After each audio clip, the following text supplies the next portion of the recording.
back to the Rip, everyone. It's been a while since we've been in the studio, but we've been working on something really cool. We are launching a brand new format today, and we have our first ever guest.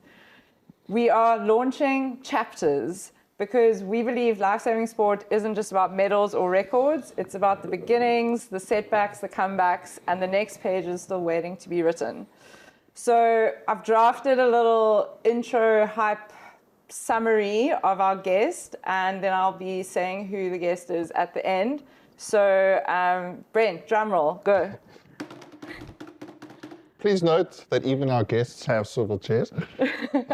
Yeah, we look after our guests here too. Okay, so from those first Fish Hoek Nipper carnivals where her best moment was just a third in the under 12 long run, through to finding her stride in juniors, pulling on the Western Cape colours, and then earning her first South African cap last year, this athlete's story shows how persistence pays off.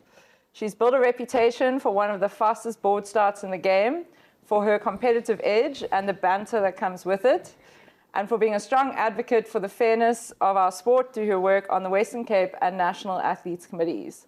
She's delivered big results in the surf and on the sand, built a strong digital brand, and become a role model for the next generation. And now, with her eyes set on the next big challenge, living and racing in Australia, she's joining us before she heads off to share the stories, lessons, and people who've shaped her journey so far. So please join us as we welcome one of the weapons of the Western Cape, an athlete whose surname can send any official into a spelling frenzy. Welcome to the Rip, Caitlin Brouckaert. Caitlin, welcome. I never realized how many flipping vowels were in yours. Yeah. Just change your name to Brouckaert. The full package. Look, the best experience has been like when standing behind Caitlin after we finished the race, and she's like out of breath, and the official's like, "Wait, so how do you say that?" You're like, "Hey,"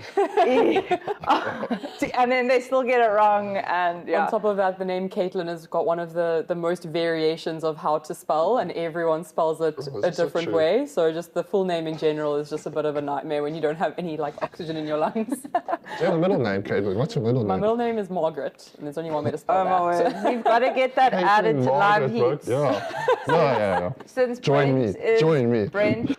Caitlin, we caught you before you jet off to Australia. Yeah, stoked to be here. Yeah, I think you're going to be exclusively living in a Jolyn costume. Oh, for sure. How soon do you think it's going to take for you to get an Australian accent? Or 2.5 seconds. I'm so convinced. I mean, when we were in Worlds last year, like just a couple of the slang words that I like use already kind of has like a bit of a twang. So when we were over there, one of my teammates was like, "Caitlin, we've been here for like 3 days. There's no way you have an accent already." And I was like, "No, that's just how I speak." So, and I pick up on people's mannerisms so quickly. So give us a demo. Time. Have you been practicing already? No. Give us a little demo. Just remember Marmite over Vegemite. I'm a strictly Bovril girl, so we'll just stay away from the Marmite and Vegemite, I think. This interview's over. Okay, so today we're going to be flipping through the chapters of your life-saving journey and career. So let's start at the very, very beginning. It was a dark and stormy night at Mowbray Hospital. We're kicking off with the first chapter, naturally Nippers. What's your earliest memory of Fish Hoek Nippers? That would have to be under 10 sessions with Vic.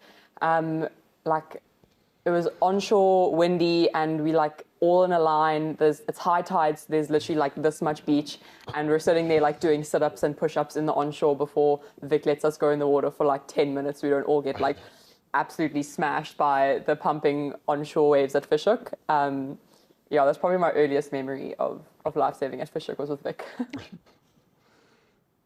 And how did you get into lifesaving? Like, were your parents, family already in the club, or was it something new? It was something completely new. So no one was involved in lifesaving. One day, like my family and I were walking on the beach, and we walked past like the Nippers on like a Sunday session, and I was like, "That looks really cool." My parents were like, "Sick, let's find out some information." Got me signed up, and pretty soon after that, though, it was a whole family affair. Like, Dad got involved. Like, he sat on the committee at the club for a couple of years. He sat on the Lifesaving Western Cape committee for a couple of years. Mom was the head honcho of Starfish, which is like the pre-micro nippers. Back then there were no micro nippers, it was just Starfish and then under 10. So mom did the Starfish stint for a good like 10 plus years, like that was her wheelhouse.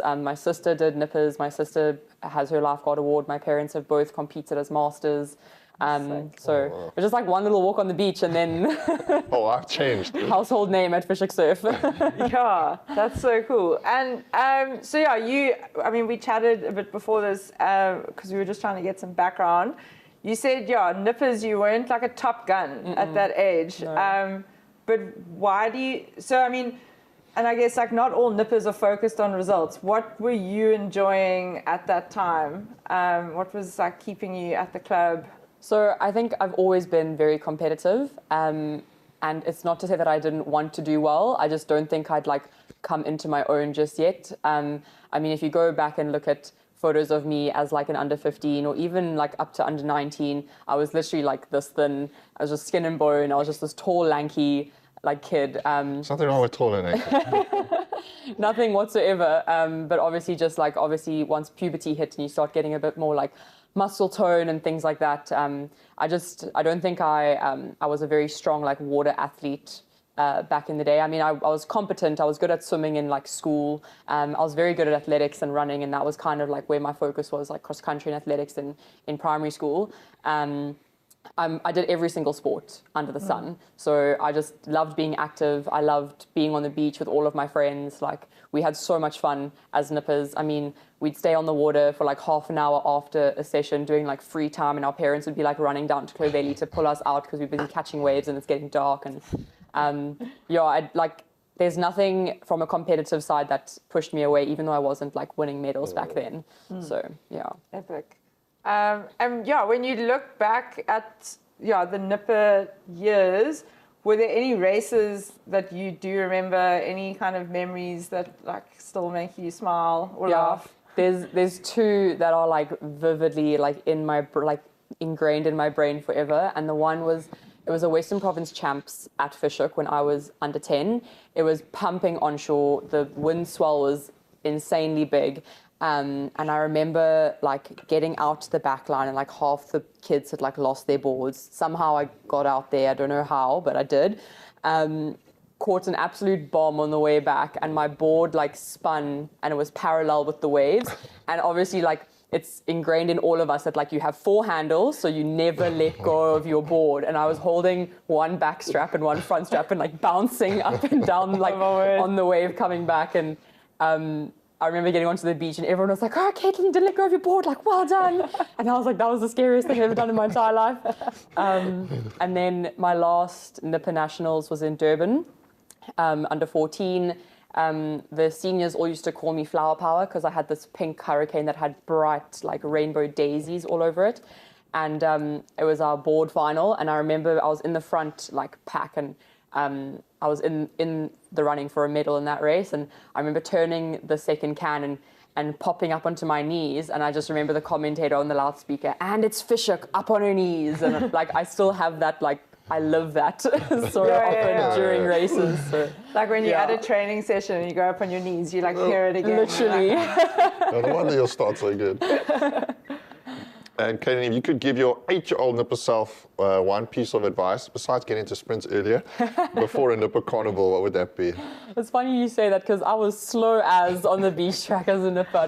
That only came through like later. But I think a piece of advice that I would give my younger self would be maybe to like try and focus on 1 or 2 sports instead of trying to do everything. Later on, when I was like a teenager, it's something that I kind of like reprimanded my parents about. It was like, why didn't you put pressure on me to like make a decision? And they were like, there was no change in your mind. Like, you wanted to do everything and no one was going to tell you otherwise. So I think in terms of like wanting a career as an athlete, it could have done me more good to like streamline certain aspects, like focusing just on like the swimming and the life-saving and the cross-country, and not trying to play like netball and hockey and gymnastics and dancing and trying to do like every other sport under the sun. Yeah. Yeah. I feel you there. And then, okay, so next chapter, the junior years. This is kind of where you started finding your stride. What events started becoming your strength in juniors? Oh, I was definitely a crafty. There was no ifs, ands, or buts about it. Board and ski were my thing. The ski paddling, I remember doing very well in ski paddling as a junior. I can't remember my results, but there's a couple of photos back in the archives and of me on the podium at Western Province Champs, and I think all of those medals are board and ski and the craft relays. I was never a strong iron athlete. Swimming has never been a strength of mine when it comes to racing.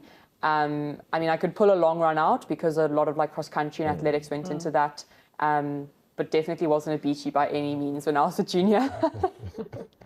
And who were the kind of key people guiding your life-saving training at this time? Don't have to flatter me. Yeah, there was this old guy, Brent, on the beach. It's Fish Hook. A random guy in Milnerton, He kept telling us to do squats and push-ups. Just trying to steal some of Crook's glory. Yeah. So when I was a junior, Peter Cole did a lot of coaching at the club, and I did spend a couple of months on the fly with the Orca squad when I was about 16. I've also, there was a couple of sessions at the club, I can vividly remember Pete screaming at us for a life-saving session through my junior years.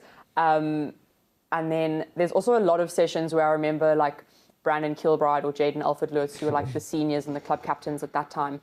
They would be taking a lot of the sessions as well. And then Andrew Crook is someone who's always been in Fish Hook's coaching corner, so he's been there for a lot of it as well. So those are kind of from my junior years specifically, those are kind of the coaches that stand out and that have made an impact, so to say, or that I at least remember being coached by. Yeah. And are there any moments or sessions or races, Kate, you remember that was a massive turning point for you? Something clicked, something changed, or you think maybe I got this? I think when I was a junior, I maybe took for granted provincial colours because I had sporting colours from school and provincial colours in surfing and quite a few other sporting disciplines. So getting my provincial colours in life-saving for the first time, I don't remember that being a big thing, but I do remember that year we had to trial for colours. We had trials at Clifton, and that was before 2024, that was the last year that Nationals was in Durban. So my first IPT was in Durban, and that was before Nationals, was part of the Nationals package. But I honestly can't remember one specific turning point, but I think that just the energy at Fish Hoek Surf and the way that the seniors and juniors interact and how our club is we do have this elitist mentality of that we want to win, we want to do well, but we're also very much a family-orientated club, and that's kind of the first thing that comes to mind when you think about Fish Hoek, or at least I do anyway. And in the recent years, it's been more about focusing on the fun as well as the athleticism. So I think all of those things together have always been something that's kept me in the sport, and being someone who is quite competitive, I've always wanted to do well.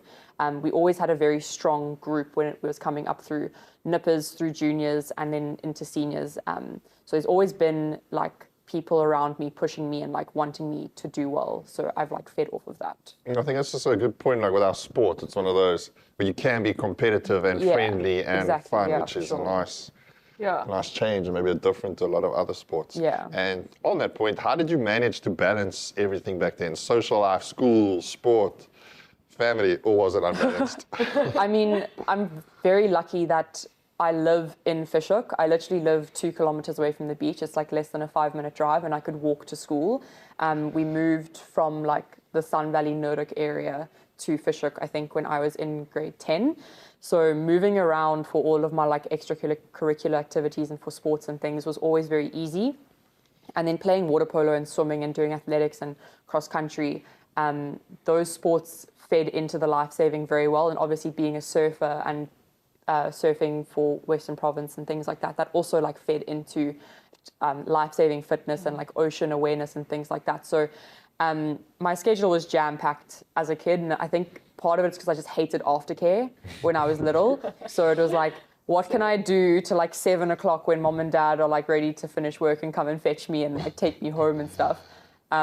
So it was literally like getting out of the pool from water polo, still in my water polo costume, and like running to, or like not running, but like getting dropped off in the sessions like 10 minutes in and grabbing my board and hopping on.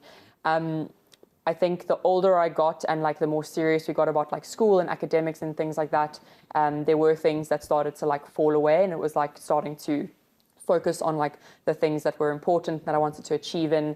So I think like, even though I'd give my younger self the advice to like streamline my sporting disciplines earlier, I think it was really good that I experienced so much and then was able to make like an informed decision when I got to a point of like, now it's time to focus up. Like I've got all this experience and I'm happy to let go of these sports and focus on these ones. So yeah, like which one brings me the most joy? I like how every question is like a new sport. So. Next track. And then I did pole vaulting and horse jumping. This one time at the pentathlon championships. I had a flute recital that I was late for. well, I played piano, but Oh, there we go. And just like junior times, were there any like specific rivals that you had when you were like jumping on the line who like pushed you, or any like cool members in your training crew that you think like really helped you make some step ups in your junior years? in my junior years, I think we all got along very well. We didn't have a lot of rivalries. I think moving from Nippers into juniors, the biggest rival was KZN. So within the Western Cape, across all the clubs, we all got on really well. I remember Kaylin Bromley from Clifton, Kristen Bellingham from Big Bay being like, they were really like big in the sport, being swimmers. They were just like really, really strong at a lot of things. But then at Fish Hoek, we had like Tristan Jones and Nasipo Abrams, and Nasipo was an absolute unit on the sand. Like she was so quick at flags, so quick at sprints, and then she could pull out a really solid board race. She has a couple of board medals from back in the day. And then Trixie was similar to me in that a very strong crafty, but coming from a water polo background, she had a very strong swim in things like iron. And I remember Jazz coming down from the UK, and she spent a stint with us at Fish Hoek, and she was just like really good at everything. So we've always had like a very competitive group of girls throughout my junior years, and we were constantly pushing each other, but we all got on really well as well. So it was just I think it was a great era of lifesaving in general. Yeah. And who were the kind of open athletes around you at this time? So that would have been the Bilsons, all three of them. That was when like Carmel was, I think, at her peak, was when I was like an under 17. Didn't have a relationship with her, didn't know her very well, but obviously like it was at those nationals where she was getting called up on like every single podium. And then at my club, it was people like Candice Murray, or now Candice Starr, Kim van Geysen, Eloise Horn, Sam Alfred Lutz. She stepped into a captain role, and even though Sam was never like one of the big competitors of the club, like she was a really good role model to me. The female lifesavers at Fish Hoek when I was a junior were like insanely strong. Yeah. Like I was so lucky to grow up with those ladies, like being my mentor and coaching me. Like Jodie Cluworth actually coached me for board when I was a nipper for a couple of years. So there's so many names that I'm sure I've forgotten, but like I think my junior years and my nipper years, there was always a female role model at Fish Hoek Surf, which was so incredible. Okay, once you kind of wrapped up with high school and went into your varsity years, you explained that kind of the amount of time you were spending with lifesaving wasn't as frequent, and you were focusing in a few other areas. What kind of caused this shift? What was going on? So I made my first provincial netball team in matric. I actually almost quit netball in grade 10 because all of my friends made the first team and I didn't. And then my coach could like see it, and she made me the captain to force me to like stay. And then I made my first provincial side in matric, and like I've always loved the game. I've always loved the sport.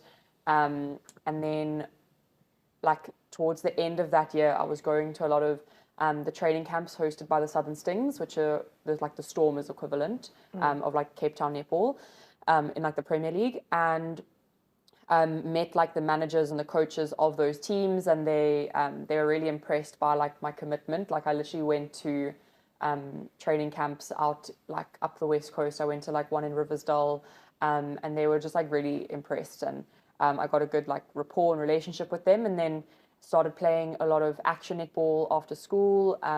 Went to like Western Province trials, made the Western Province team again after school, and kind of it all just kind of like snowballed after that.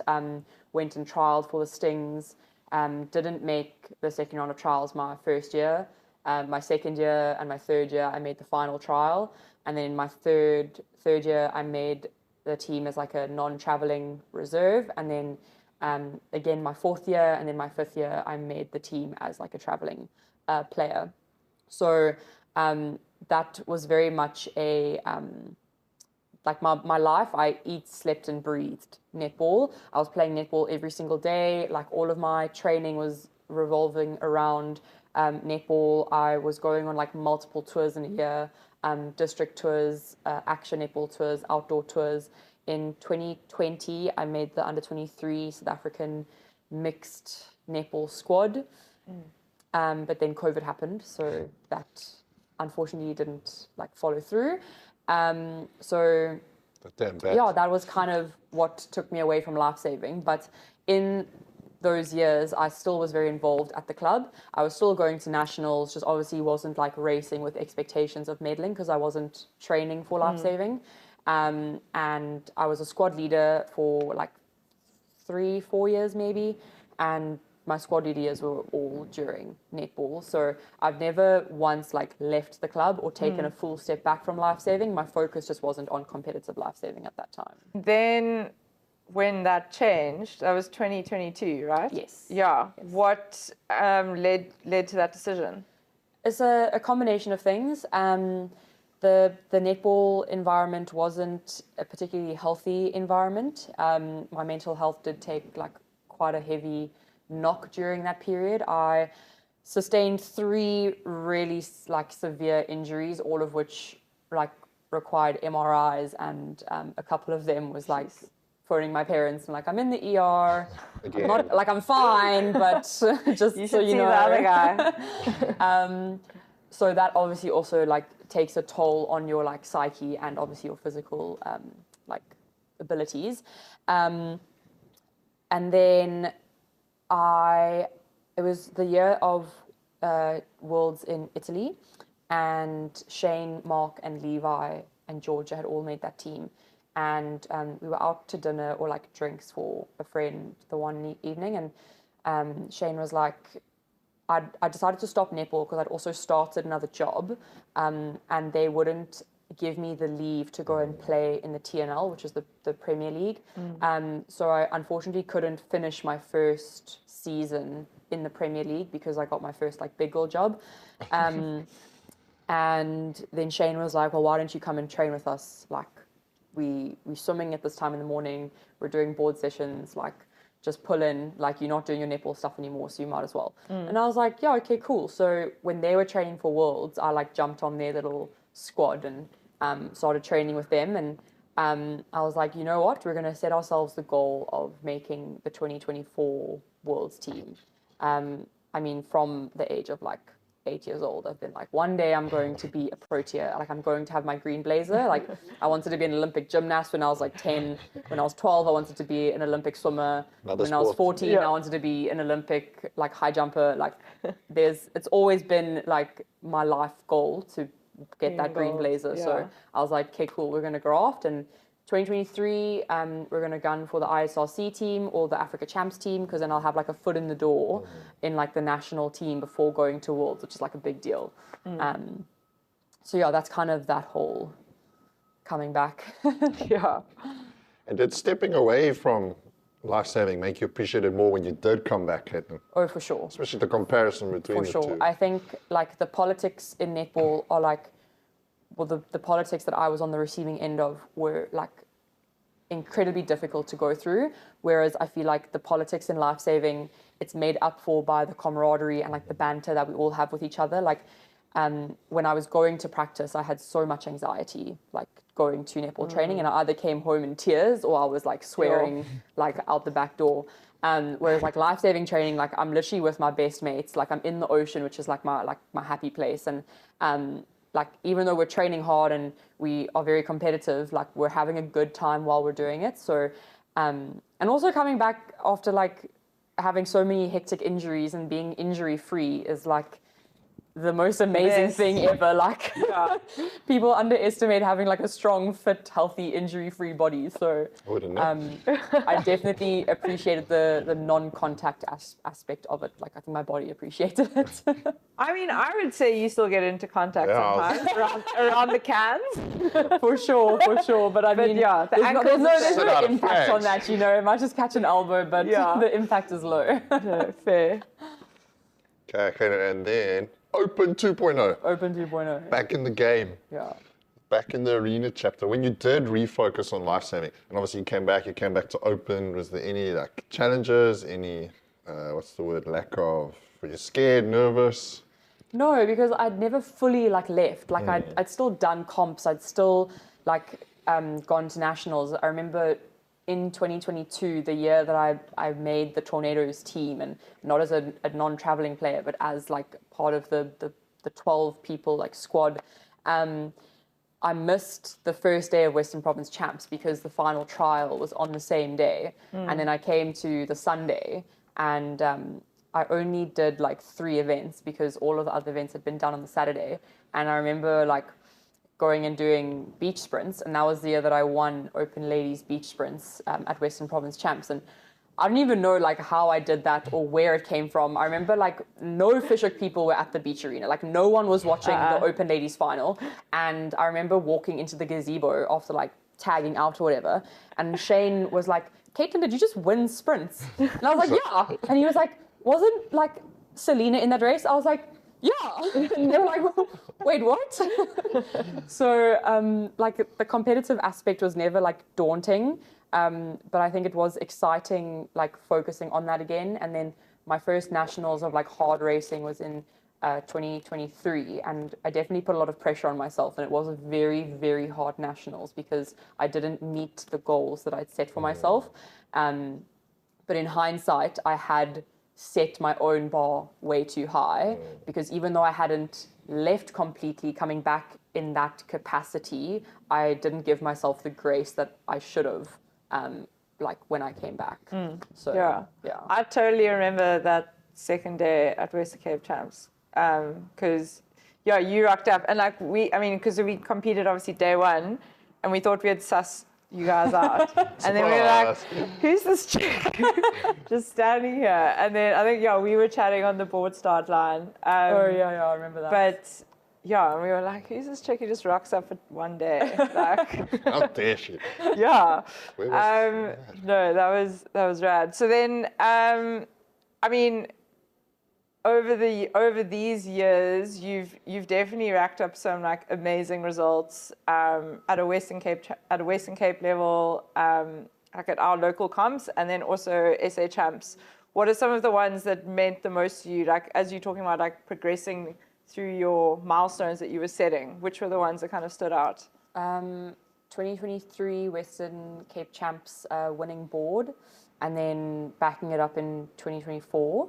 And then coming second in iron at Nationals 2024. I think that's the best iron result I've ever had in my entire life. Thank you to the IRB guys for setting up such a nice short swim for me. Definitely played into my wheelhouse, and there was a nice onshore chop, so it was prime conditions for me. There's no comments in the results sections, my favorite. Yeah. And I think my board race from 2024, the final at SA Champs, even though I didn't get the win, I'm still really proud of that race. It was, I think, one of the best races of my life. Just wasn't able to seal the deal. Was that the one where Ellen Stradom came from like the clouds on a wave. Yeah, and I think Mika McKillen as Yeah. well. Yeah. I was lucky to hang on to third in that race. At least I stayed on the podium. But I mean, and that was Durban, so also you were dodging fridges and dodging trees, and I mean the Snakes. wind and surf was up, and there were my perfect conditions, in all honesty. Yeah, no, it was a beautiful, regardless of the trees in the arena, that was a beautiful Fish Hoek day. Yeah, exactly, onshore. It's got to be tough. Yeah, but Well, oven door tough, but tough. Yeah. And I think definitely my win in 2022, Western Cape Champs Open 80s Beach Sprint, that's a really cool one, I think. Yeah. So, Me too. And I mean, then like getting that sprint result, were you saying like, oh, okay, I should also like look at beach a little bit more? Not really. It was more so like, oh, this is another thing that I can just do. Yeah. Take that back.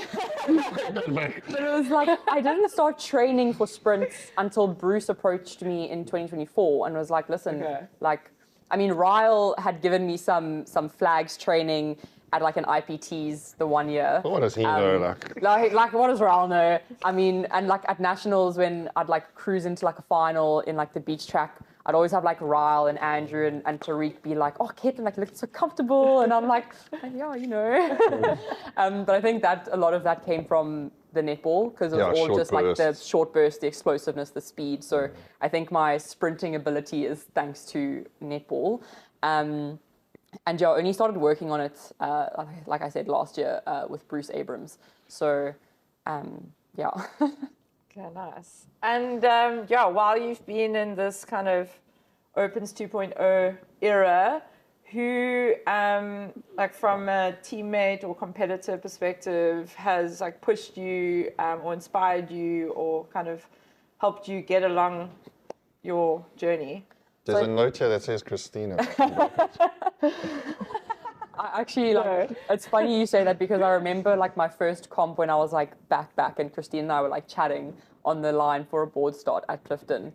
And I think I mentioned I was like doing my IRB drivers or something. Like I don't like that conversation is like ingrained in my brain for whatever reason. But yeah, I think the Open Ladies Arenas, it's been an interesting time for us ever since I've been back.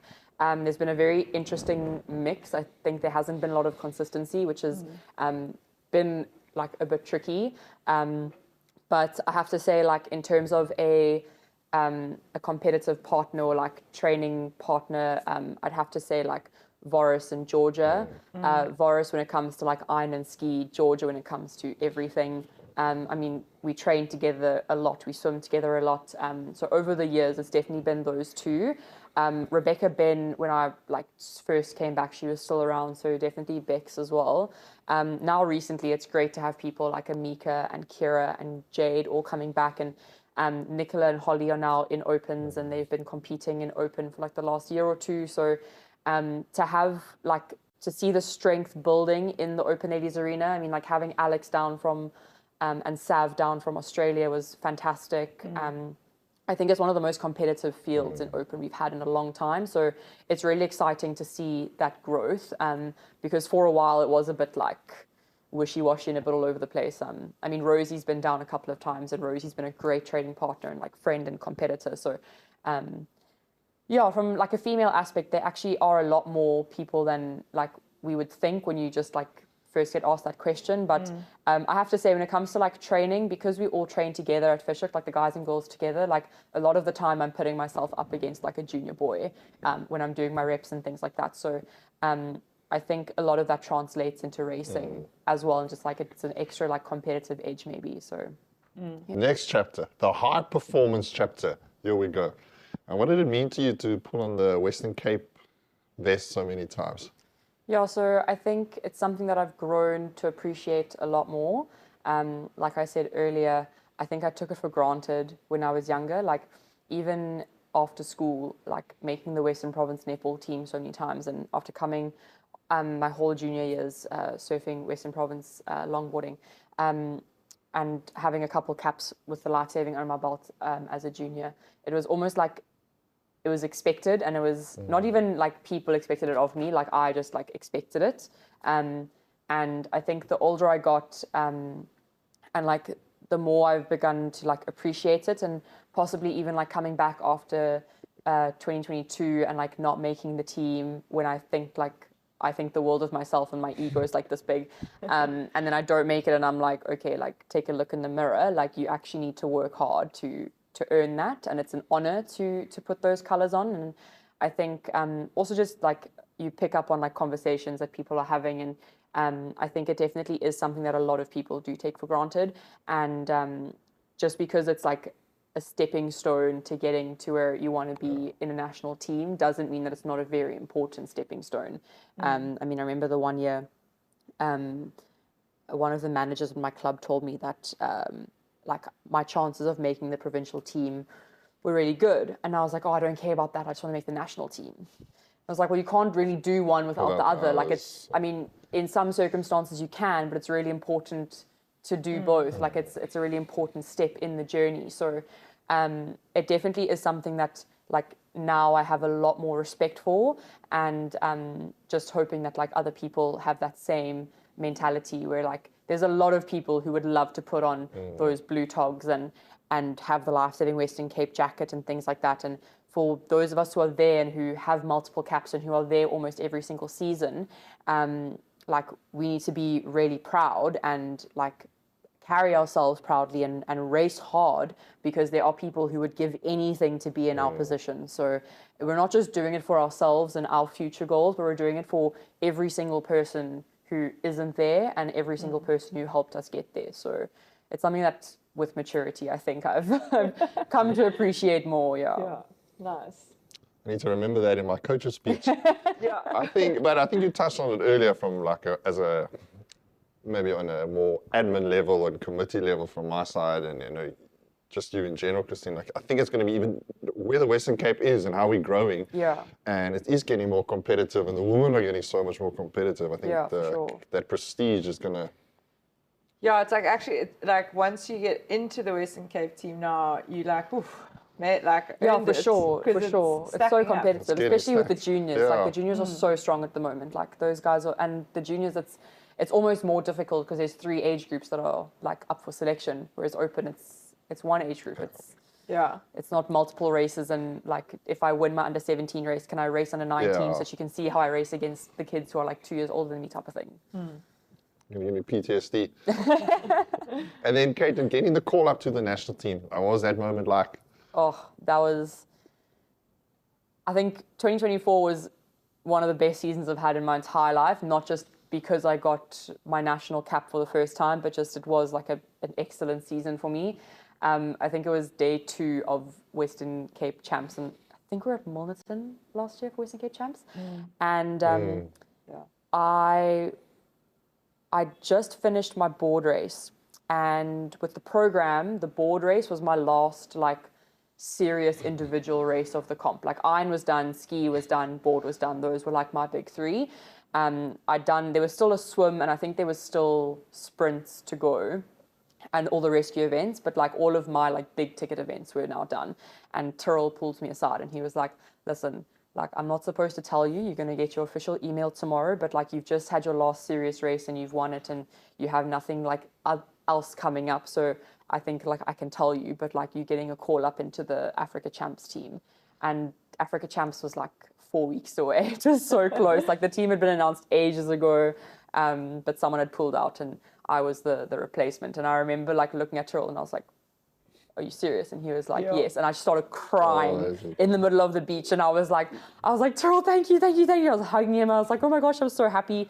And Renee was walking past and she was the manager for that team. So she obviously knew that I was getting called up. And she was like, did Tyrrell tell you? And I was like, yes, he just told me. And she gave me a hug. And Renee's known me since I was like this big because she taught at Fish Hoek High School with my mom. So Renee was like, she's been like an aunt to me my whole life. And then there was another whole episode of me like crying and just like running around the beach, this massive grin on my face, and just I was so stoked. And even though president's team is like half colors, like it was still like I'd set the goal to make this Africa Champs team, and I was absolutely devastated when I didn't. So to that then like get turned around was incredible.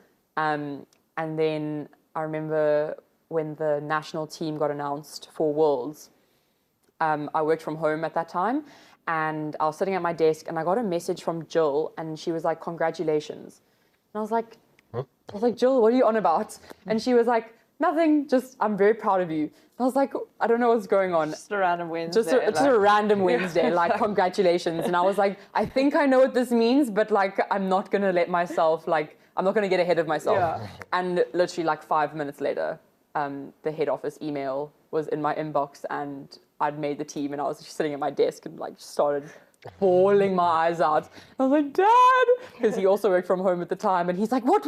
Like, what's wrong? You died? Yeah. And I'm like, "I made the Wolves team."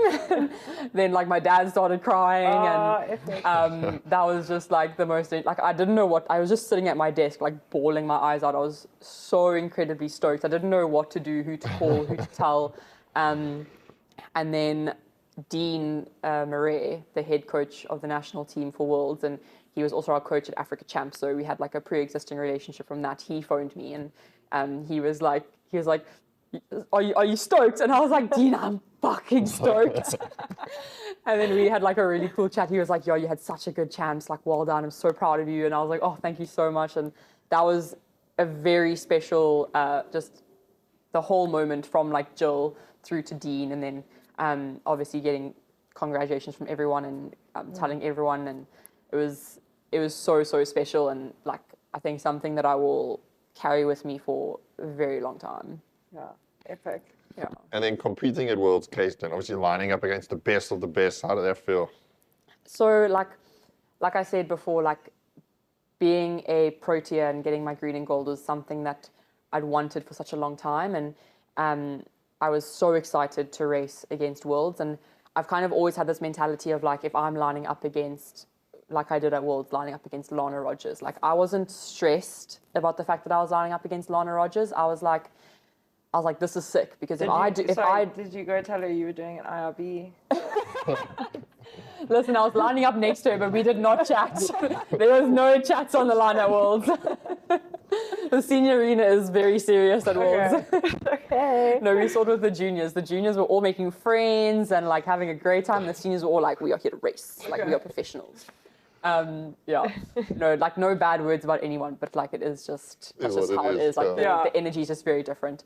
But when I like saw that on live heats, I wasn't like stressing about it, and it wasn't making me anxious or like, flip now, like, I have this like insane athlete who now is going to make it harder for me to do well. I was like, fuck yes, like, let's go. Like, this is an opportunity. That's what I'm here for. Like, imagine if I do really well against Lana Rogers. Like, what does that say about me? Like, this is an opportunity to like show like my athletic prowess type of thing. So I think that was really cool. But Worlds for me did not go the way I'd hoped it would go.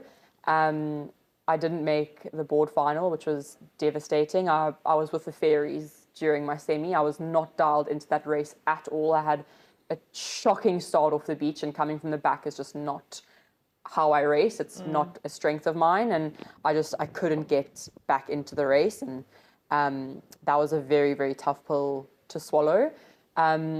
We did quite well in the beach relay. We won the B final, but we missed the A final by like a millimeter.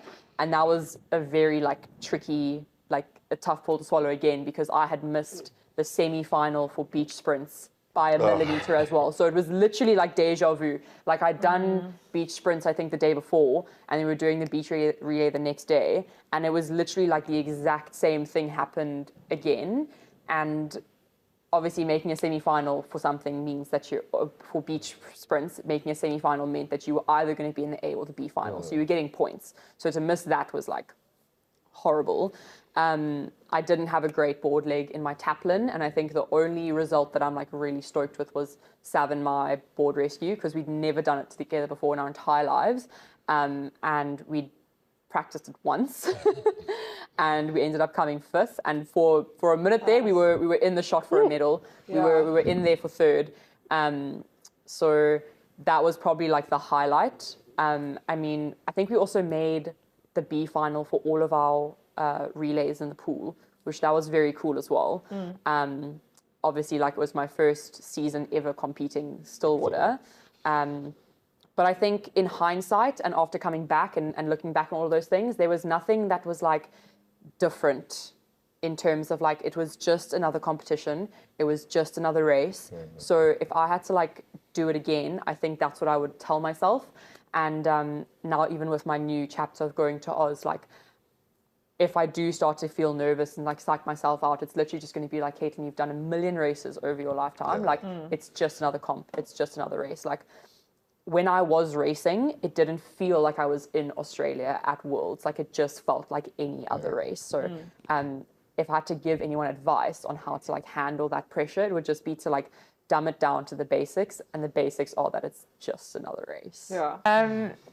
So also I think at this time, I mean, you just touched on it now, you needed to kind of figure out pool rescue. And was that like a decision you made in order to kind of make your athlete profile like more appealing? For sure. I think the 2022 Worlds, I watched like all of it on the live stream because all of my mates were there, and that was kind of my like not my first exposure to still water, but like the first time that I was like actively trying to understand still water.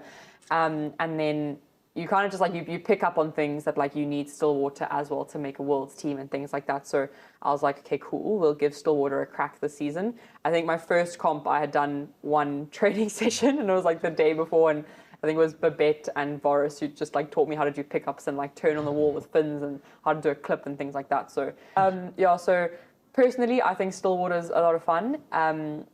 Just because for me, like I'm not doing it to like get PBs and stuff. I mean, now that I have an understanding, and like after last Western Province Champs, I had quite a good still water outing. I think like if I was staying in South Africa, then I would start to like chase the PBs and do a bit more training in it just to like wax those things. I joined the Clifton crew for a couple of still water sessions before Worlds, which is epic, just to get some more things like waxed and just to learn the techniques a little bit more.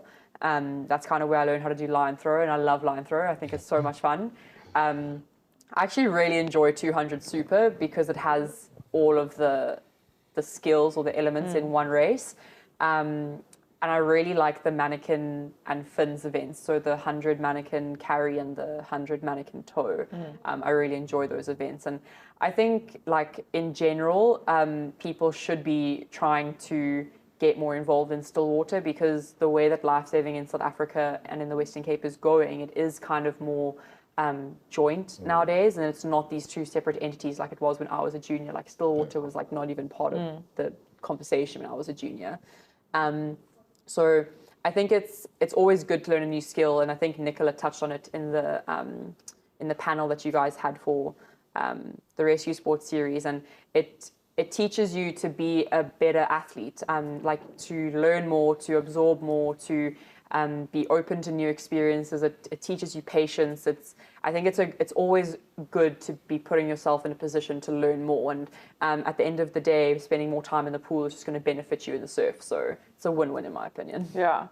And Cirque, what do you enjoy Cirque? I love Cirque. I think Cirque is so much fun. But I also... To what? No, I don't know. I was in the team for Cirque at Worlds. I was one of the four.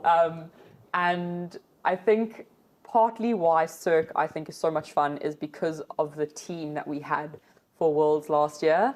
The guys who were like, who'd shown that they were like useless at Cirque, were then the actors for the guys who showed that they were like good at Cirque, and now the coaches had to make a decision as to who was going to be in the team.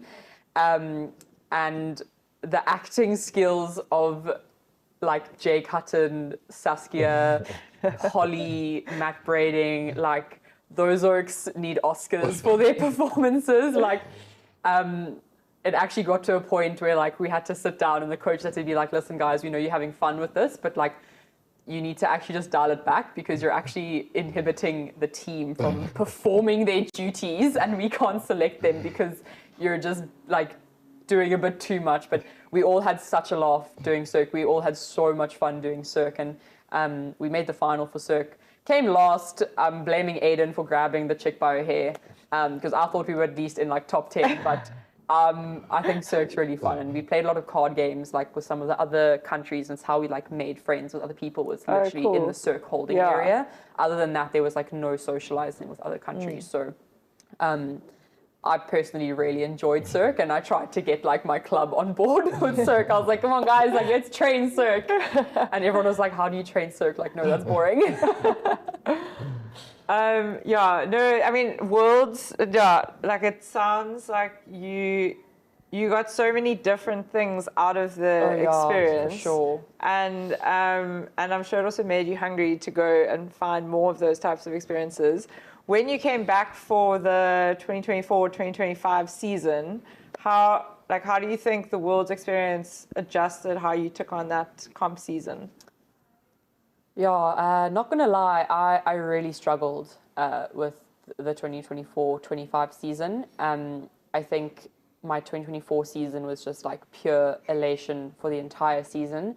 And I actually got struck by like a really bad spout of like post-tour depression when I got back from Australia. Like, not just throwing that term around loosely, like I didn't touch my craft for like 2 to 3 months. I got roped into doing like an iron event, I think a month after at the Lifesaving Club, and got roped into doing Ocean Warriors. And although both events, like from an outside view, I was in full support of, like it was too soon for me to be back. Like I wasn't mentally ready yet, and I really struggled to get back into the rhythm of everything this season. And I think it's actually been one of the toughest seasons yet for me.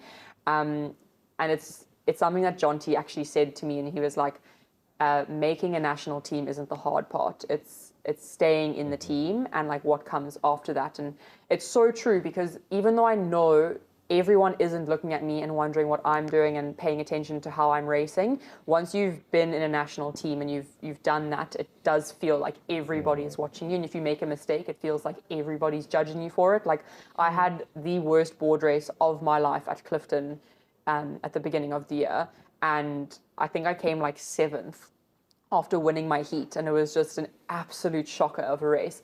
And I literally got off the beach and I was like, everyone's looking at me like this world's athlete, this South African representative who can't even like do well in a race on her home beach. Like, it was a very, very difficult season. But I think if anything, it's built me into it's made me a better athlete. It's made me more resilient. It's made me like take a long, hard look at like the type of athlete that I want to be, and kind of like helped streamline my goals in a lot of ways. So I'm always grateful for any experience. I think I never play the woulda, shoulda, coulda game. So everything happens for a reason, and wouldn't be here today with the experiences and opportunities that I have coming up if I hadn't gone through those things. So yeah. No, and I mean, those post-tour blues, I think I've had them ever since I was like a kid. Like you just get so bleak, but then it starts hitting you more like when you get older, because you build it up into something. And yeah, I've definitely heard from other national team members that whole like experience of thinking everyone's watching me. And I think the best thing that you can probably do is like try and talk to your fellow teammates who are, because they're all going through the same thing. Yeah, for sure. And I think talking about it more is going to like make anyone else who's going to experience it know like this is very normal. 100%. Like, I'm not the only person in the world experiencing this. So I actually started going to therapy because of it, and it was like the best thing ever. So nice. Talking about it is definitely the way to get through it. 100%. Yeah. Okay, Kate, and then moving on. The next chapter. You're off to Australia. What's driving that move? So Australia has been something that has been in my path for a very long time. Like, I'm talking back in 2020, when I made the under-23 mixed action netball squad. That tour was going to be in Australia. And then COVID happened, that didn't happen. In that year, I also got a contract for a minor netball league team who was a direct bottom feeder into the Premier League netball team in Queensland. They offered me a contract to go and play. But Premier League netball in Australia is huge. Like there's stadiums, they're all professional athletes get paid. All they do is play netball. They train. It's like being a rugby player here. Yeah. So that was like the goal, and I got this minor league offer, but there was no money in it, and it was a sponsor situation visa, and they didn't pay any of the people working in the organization. So if I'd gone that route and done that visa, I wouldn't have had any like rights to work in Australia, because the people that I could work for, was allowed to work for, couldn't pay me. So I tried to get other jobs, but then they wouldn't hire me without a visa. Couldn't apply for a visa without a job already lined up in a contract. So that also then fell through. And then obviously going to Australia for Worlds, that was like, oh my gosh, like full circle moment. And then when this opportunity came up, it was like, listen, I've wanted to be a professional athlete my entire life. Like I've done a professional stint as a netball player. Like I got paid when I was playing netball, a very small amount, but payment nonetheless. It counts, yeah. So I've been in the high performance setup for a very long time, and to be able to take it to the next level, I'm so excited about. And I think in terms of like where I'm at and my training, and I think I've gotten everything that I can out of like my club and like the Western Cape, and I'm so excited about the direction that lifesaving is going in South Africa at the moment, and I'm very happy to be a part of that driving force. But for my like personal prospects in my career, like this is the next step for me to just level it up, and I'm chomping at the bit to get over there and do that. All signs and roads lead to Australia. Literally, all roads lead to Oz. And what excites you most about racing on Aussie soil, Caitlin?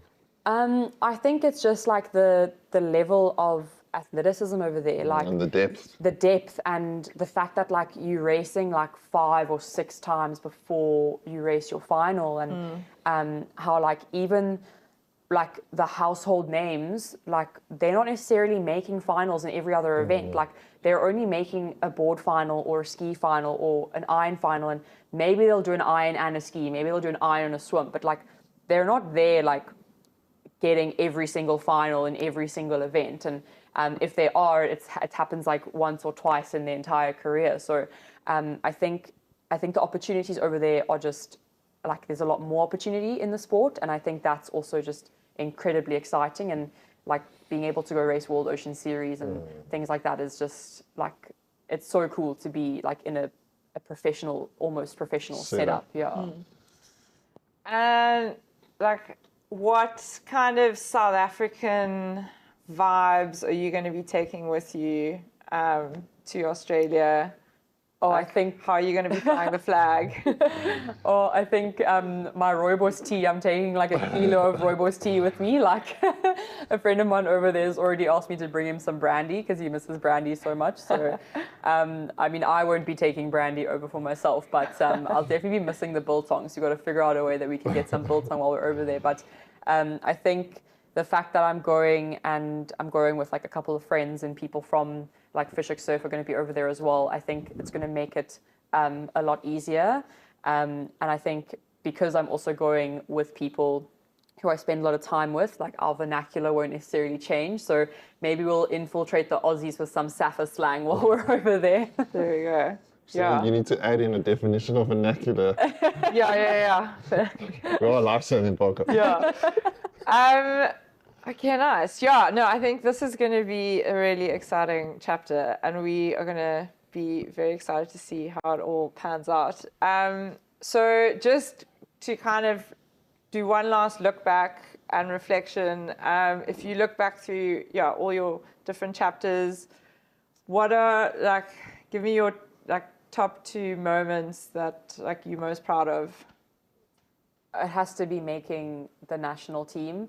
It would have to be a coin toss between like the moment that Tyrrell told me on the beach that I made the president's team versus finding out that I made the world's team.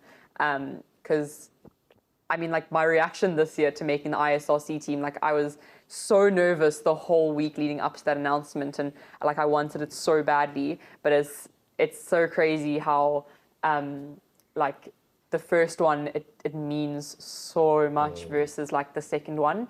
And even though I'm just as proud of myself and stoked to be there, like that first one is just like I'll never forget that. And so that is definitely one of them. And then I think 2024 Western Cape Champs getting the Open Ladies Competitor of the competition.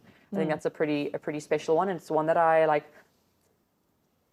kind of written down that I was like gunning for it, but I never was like, okay, we're doing this type of thing. So because I always I don't want to sell myself short, and I don't want to be disappointed. So that one was really cool because I actually didn't know that I'd gotten it. I thought Varus had actually pipped me. So that was a highlight for sure. Okay, nice. And as an Open Ladies athlete, kind of where do you want to see the future of that division going in South Africa? I'd love for it to get back to where it was back in the day. And even, I mean, when I was an under 17, I didn't race up a lot when I was a junior, but I remember my under 17 nationals at Durban. We raced 4 or 5 races before the final, and the final was actually the next day because they ran out of time because there were just so many of us on the line. So my hope is that we get down to racing heats and then quarters and then semis and then the final. I think that'll speak volumes to the growth of the sport.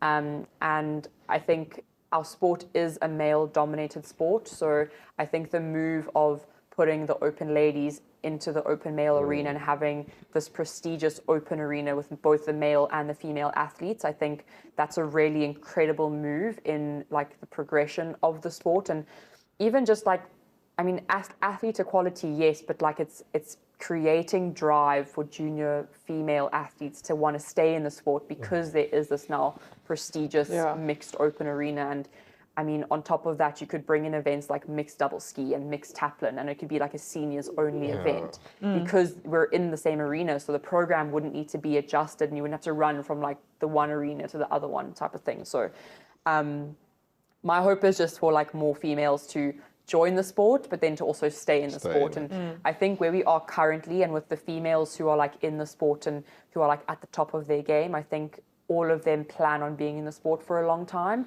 And even if not, they have crossover sports that allow them to do both.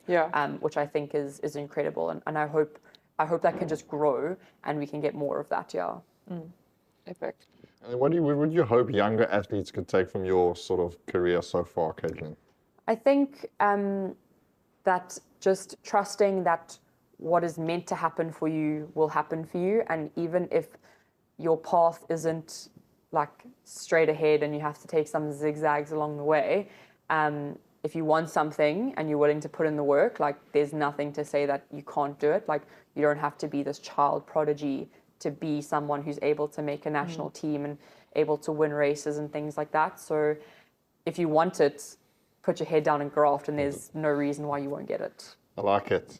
Yeah. And you've just touched on it, but if you could design your own lifesaving event, what would it look like? Or 100% be a surf dash. Yes. Every time, Christine. I think, well, surf dash is coming up. we need to send Battle of the Bays. Battle of the Bays. Super bleaks be missing that, but 100% surf dash. I think that would be an easy one. No, but you would kill that. Consider it done. I don't have many times that I've been ahead of you exiting the water, but I can definitely count at least 3 times where I have been ahead of you exiting the water and you've blitzed past me because I'm just waist deep, trudging through, trying to lift my knees, and you're just skipping over the water with your long legs. So surf dash, okay, that makes sense. It's the first and last part of the swim, which is the part that I'm good at. Best part. Oh, let's go. Okay, cool. We're now going to just wrap up with a quick fire. And I think we've got 16 different ones. So awesome, let's go. I'm going to start with the first 8 and then Brent's going to bring it home. Okay, so favorite event to race? Board. Least favorite event, but you'll still do it? Iron. Flat water or big surf? Big surf. Costume or wetsuit? Costume. Best win you've ever had? Board Open Ladies Western Cape Final 2023. Okay, worst wipeout? I don't know, actually. I think I'm a little bit of a sissy when it comes to charging bombs.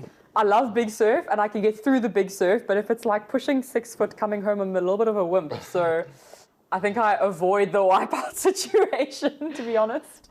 Okay, nice.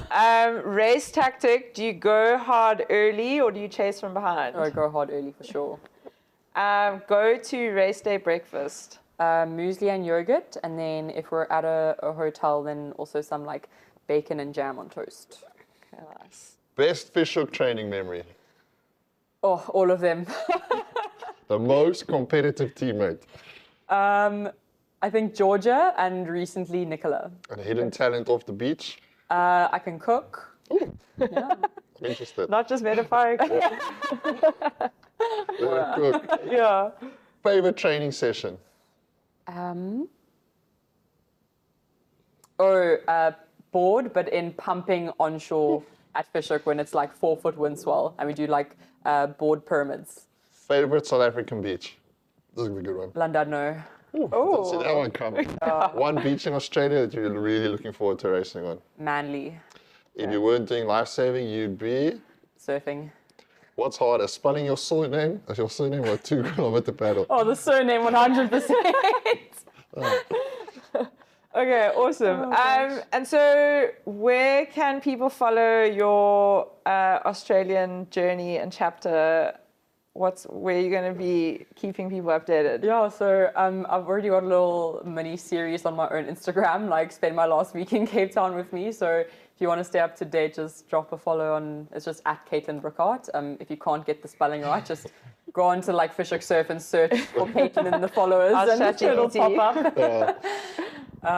But yeah, otherwise, I think that's pretty much the only place that I'll be sharing publicly what I'm doing. Okay, nice. Yeah. And any final shout outs to people who've been in your corner, part of your chapters? Oh, yeah.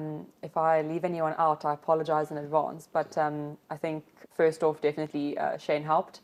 Like a really good friend of mine. We've been friends for years. We started at Nippers together. We were like 10 or something silly like that, and he's kind of been like a mentor for me in my life saving, bit of like a coach, and I called him my like life saving guru for a while. So relied on him heavily over the last couple of years, and just very grateful for everything that he's been able to like give me. And then just the coaches that I've had, Nikki and David Mocker at like the Mocker paddling squad.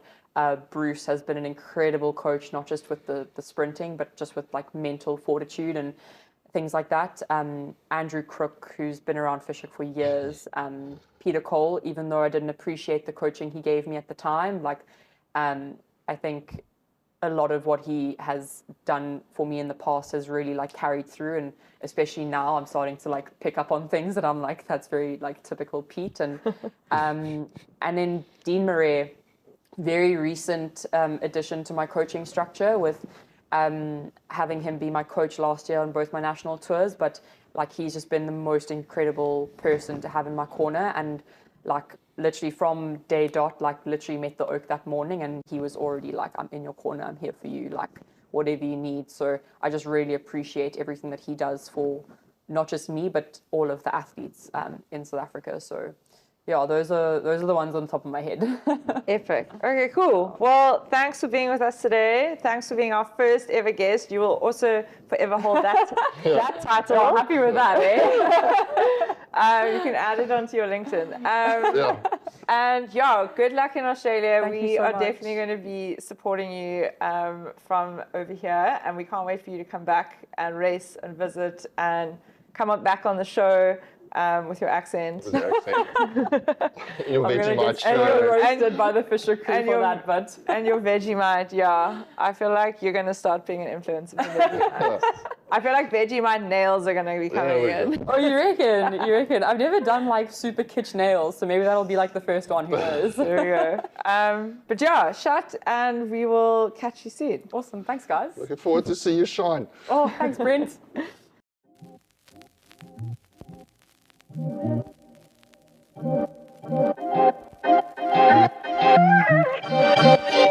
you.